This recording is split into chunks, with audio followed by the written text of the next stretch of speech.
Hey, peace world. Thanks for pressing play on a Pay Me No Mind sports and entertainment video. My name is Wood. Check me out on bitedownboxing.com or roundbyroundboxing.com. RL Woodson. Got some great news yesterday. Had a chance. Got an email. Getting ready to talk about some Bite Down boxing coverage. Feel free. I'm sure you have your favorite source out there to get your information from. Some people were able to do live streams of the press conference or the press conference or conference call itself. So this is probably late. I see other channels out there. There's plenty of articles up on boxingscene.com, so on and so forth. But I'm gonna talk my talk. Look, man, I'm a huge Showtime boxing fan as a platform, as a product. So to get the email yesterday that a series of fights were going to be announced, the return of boxing to Showtime, I thought it was phenomenal. I hear a guy like a Rick Glazer who says some disparaging things about Steven Espinosa, the president or vice president of events and programming or something at Showtime. I don't know what his title is specifically, but all I can say is, man, when I talked to Steven Espinosa once or twice. I got the feeling, and what we talked about, I got the feeling like he cares about the sport. I get the feeling that he kind of understands the different demographics that support the sport. And I thought he also had a good grasp on, you know, how putting certain fighters in certain positions was better for the sport. The growth of the sport and the popularity of the sport. And I just, like I said, I've listened. I can sit and I can listen. I can sit and listen to some dudes and get a sense of where they're coming from, and that's just not my discussion. Just not my discussion. One of the things I've learned is that everything, everybody, every topic, every subject is not for me, and I'm comfortable with that. This here rolling out this schedule, 9 fight dates, 18 undefeated fighters, some world title fights in there. This is boxing. I'm good with boxing. So it's all gonna be at the Mohegan Sun right now. Give you these dates. August 1st, which is coming up. August 1st. Was it July 21st? 22nd? So right around the corner. For the vacant WBO Super Bantamweight title, Stephen Fulton, Cool Boy Steph, and Angelo Leo. These guys were actually on the call. You could ask, they were on there to be asked questions and whatnot and to talk to one another, make comments at one another. Fulton was very dismissive of Leo in comparison to his skill set and his game and his body of work. Cool Boy Steph has faced a number of undefeated fighters who I believe some of them were favored over him, and he got the victory. So he's riding that wave. Shout out to him for just opening up a crab restaurant, I believe, in Philadelphia. Like to see brothers with their hands in other pots and focusing on after boxing at the right mix. Won't go in there. They didn't. I don't believe they named the other fights on that night. They might be out there at BoxRec, but that's that. That's the first one. I think that's an excellent fight to. Like I said, man, anything under super featherweight, in my opinion, down to flyweight or super fly is good boxing, in my opinion. You can get a lot of fights in any of that range of weight classes. Business doesn't always get in the way, but it can. So we'll see that one August 15th, 2 weeks later. Benavidez faces Romer Alexis Angulo. Angulo just he handed I can't think of my man's the magician. I can't think of his last name now. Between Indianapolis and Long Beach, the brother, I can't think of his name. I've seen him getting back in the gym lately, so that's dope for him. But Angulo took him out on a DAZN card a while ago. Cannot think of my man's name. And then heavyweight action, Valine and Kaufman. I think it's Travis Kaufman, or is it Trevor Kaufman? I only wrote down the last names. I apologize. That's August 15th. Then we go to September 19th is Erickson Lubin and Terrell Goucher in the WBC Super Welterweight Eliminator. That's good to see both. Goucher, Olympian, and a solid fighter. This could be. It's a good test for Lubin. Lubin working his way back to into contention. A title shot coming off of that first round knockout to Charlo. I think that was Big Charlo before he went up, I want to say. And then also on September 9th is King Tug and Eduardo Ramirez. And then young Jaron Ennis versus TBA at this point. So that's dope to see Ennis back in action. And then Lubin and Goucher. Like I said, Lubin under, Cunningham. Those guys are doing what they do. Goucher, pretty good pedigree. Good fighter. Does he want to get over the hill, though? Does he want to get over the hump, though? In my opinion. But can do it all. Just needs to have that moment to really arrive, in my opinion. September 26th is the pay-per-view fight the pay-per-view event that's going to be in here. This is a very unique idea. It's actually going to be in a late afternoon portion of the card and then an evening portion of the card, with both cards being headlined by one of the Charlo brothers. Both of them entitled defenses and a unification for Jamel Charlo against Jason Rosario. Actually, that was listed as the second session, but that might have been tentative. So Mario Barrios against Ryan Carl.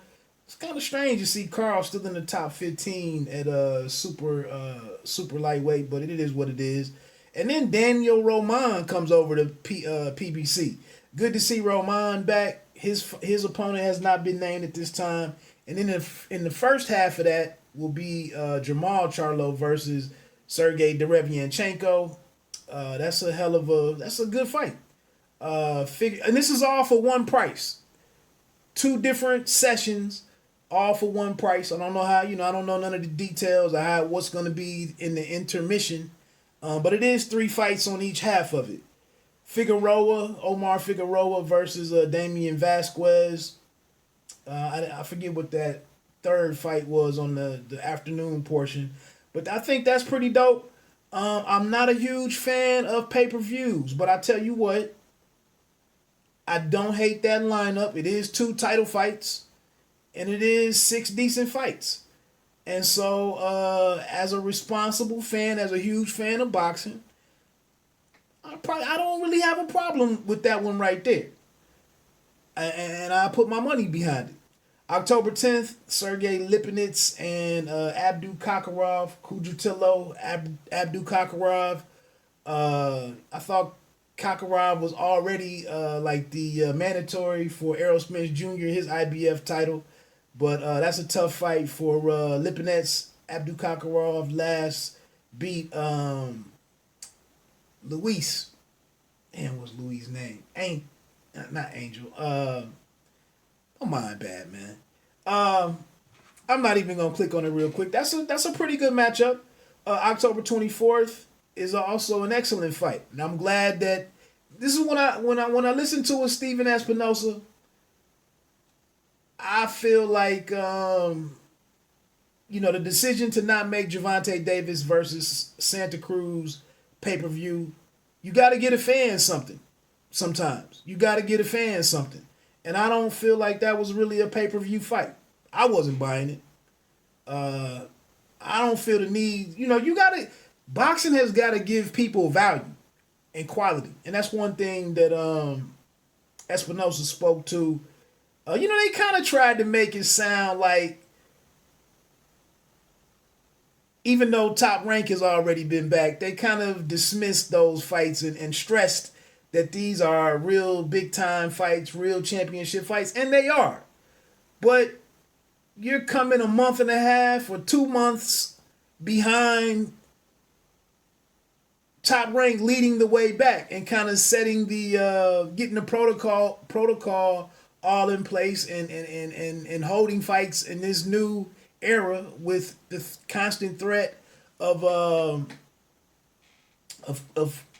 positive COVID tests and whatnot.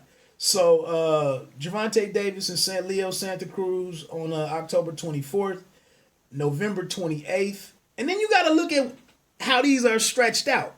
Like, this isn't week after week after week. Now, it's excellent that they have this schedule and they put this effort in and they're rolling this out. That's dope. But don't forget, like, don't discount or discredit what Top Rank did in the last 6-7 weeks.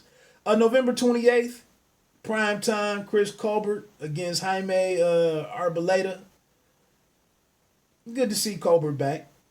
Would have loved to have seen that Xavier Martinez matchup at some point, but whatever. And then December 12th, a banger. I'll give it to him. That's a banger. Ubali versus Nonito Donaire. Phenomenal fight right there. So, like I said, 9 live boxing telecasts. Espinosa mentioned that Showbox dates may be added depending on how things go. They want to monitor what goes on with the medical community's recommendations and their situations that develop with them, and move accordingly. And then also the one thing that Dan Rayfield beat me to asking on the stream.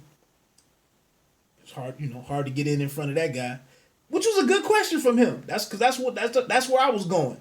What about the Claressa Shields fight? I think he's the one that asked about that. He did mention, Espinosa mentioned that there were some loose ends that needed to be addressed for that fight, but that card is being put together and could be announced within a week or so. So there could be more fights added to this. Like I said, everybody's probably a fan of the Showbox series. So we have 9 cards, possibility for more to kind of fill in these missing dates. Like I said, in a couple of places they jump 2 weeks or even a month. And so it'd be dope if they can come in and add in some of those Showbox cards, whatever. The only thing is, with Jerron Ennis being on that September 19th card, that pulls him away from being a part of potentially being a part of the Claressa Shields fight. So, that's that. How would they flesh out the rest of that card? Claressa Shields, and I'm assuming, what's her name? Eve DeCare, the other champion at super welterweight. Marie Eve DeCare, I think is her name. So that's it, man. Nordine Ubali. I'm forgetting all these names, man. Nordine Ubali versus Nonito Donaire. So again, man, I got to give these guys credit. All of these guys are looking at fighting in front of empty arenas and whatnot.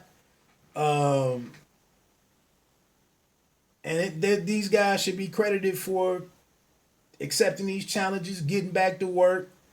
It seems like it's enough time out there for the right individuals to get in the gym, to have been in the gym, and getting prepared for this. And we'll see what happens. The rest of these guys, man, they sit around. And the fact that we have Floyd Mayweather posts every day on the Facebook forums, the fact that we have new Wilder videos every day and Tyson Fury tampered glove conspiracy videos or whatever, the fact that blows me away. That blows me away. And that people actually click on that stuff and are interested in that stuff. But to each his reach, But these guys right here, this real boxing to me. Like I said, I love the Showtime brand. I don't hate PBC. I won't even go there.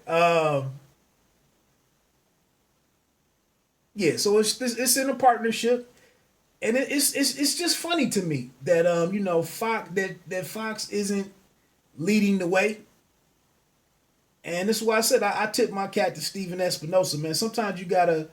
Uh, sometimes you just gotta look at what people actually get done versus what I think Tom Brady years ago said: a job well done is better than a job well said. And I'm tired of all the credit that gets given to some of these different fighters for talking and saying things. I don't have to beat anybody. I just sit here in this interview and tell you who I beat. Man, I whip his ass. I whip his ass. And people, yeah, the sycophants out there. I don't get that. I really don't get that in today's game. So anyway, that's Showtime scheduled fights. A little bit of everything there. I like it all. I'm here for it all and looking forward to it. Hopefully we catch a little luck with what's going on with the rebound of the COVID-19 pandemic and talks of a looming second shutdown. All this stuff could go away. But that's that. Let me get on off of here, man. My name is Wood. Catch me online, RL Woodson. And that's about it, man. Bite down boxing. Don't let them count you out. Pay me no mind. Sports and entertainment. You don't have to be great to start, but you have to start to be great.